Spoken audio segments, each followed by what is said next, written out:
how many of you believe there was no pandemic at all?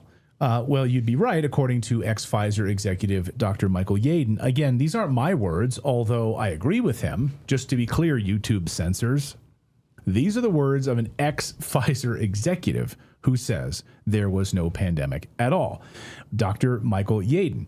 Now, he says there's no pandemic, and the lie was maintained in order to inject 5.5 billion people with what he says was an intentionally dangerous substance, 17 million of whom have died so far, he says, after having received it. Watch.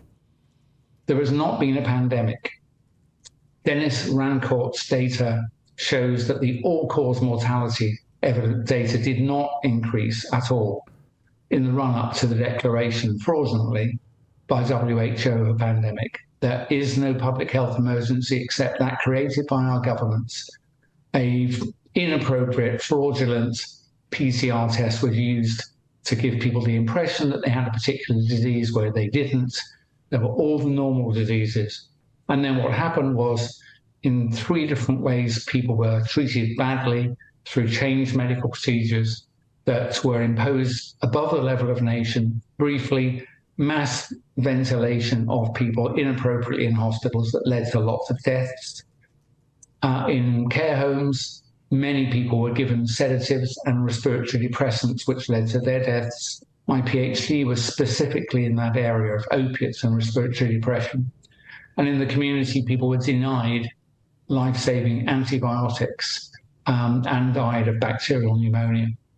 There's your pandemic. There is no other pandemic. And based on this lie, we were told that vaccines were coming our way and would be our savior. 2 things. As I say, first, there's no pandemic, so you certainly don't need an experimental, rushed medical intervention. But secondly, even if you did, as someone who's worked in the industry for over 30 years, I am telling you, it's absolutely impossible to invent, test, clinically evaluate, and manufacture and then launch on global scale a complex biomedical product. It's absolutely impossible. It's not as close, it's years wrong. The fastest record prior to this was 6 years. And friends of mine who've worked all their lives in manufacturing of complex biological products tell me the methods development alone for the development of a reproducible manufacturing process itself takes a number of years. So whatever it is you think was done, I am telling you, there was not the development of a proper medical product. What I think happened was the advancement of materials that are intentionally toxic, and then they were sketchily advanced and jammed into people's arms, often coerced, sometimes even mandated, with the unsurprising effect that millions of people have died.